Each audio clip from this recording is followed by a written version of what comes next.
Friends, स्वागत है आपका हमारे यूट्यूब चैनल में। तो आज की कहानी है इंसान की सोच।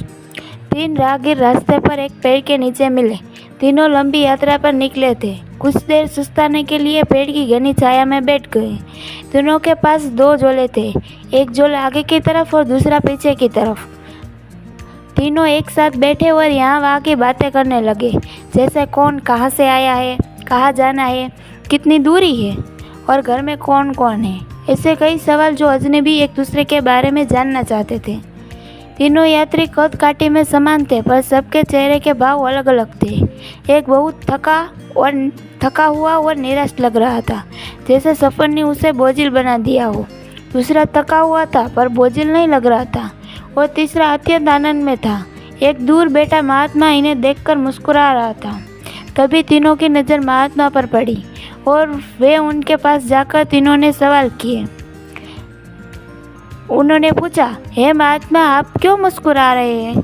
इस सवाल के जवाब में महात्मा ने तीनों से सवाल किया कि तुम्हारे पास दो दो झोले हैं, इनमें से एक तुम लोगों की अच्छाई को रखना है और दूसरे झोले में बुराई को। बताओ क्या करोगे? एक ने कहा, मेरे आगे वाले झोले में मैं बुराई को रखूँगा ताकि जीवन भर उनसे दूर रहूँ, और पीछे अच्छाई रखूँगा। दूसरे ने कहा, मैं आगे अच्छाई रखूँगा ताकि उन जैसा बनूँ, और पीछे बुराई ताकि उनसे अच्छा बनूँ। तीसरे ने कहा, मैं आगे अच्छाई रखूँगा ताकि उनसे साथ संतुष्ट रहूँ, और पीछे बुराई रखूँगा और पीछे के थैले में एक छेद कर दूँगा, जिससे वो बुराई का बोझ कम होता जाए और अच्छा ही मेरे साथ रहे। अर्थात वो बुराई को भुला देना चाहता था।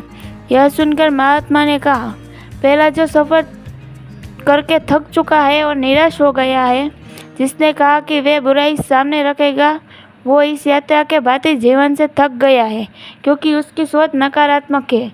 उसके लिए जीवन कठिन है। दूसरा जो थका है पर निराश नहीं है, जिसने कहा अच्छाई सामने रखूँगा, पर बुराई से बेहतर बनने की कोशिश में वो थक जाता है, क्योंकि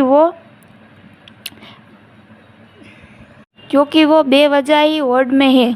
तीसरा जिसने कहा वो अच्छाई आगे रखता है और बुराई को पीछे रखता है, उसे भुला देना चाहता है, वो संतुष्ट है और जीवन का आनंद ले रहा है।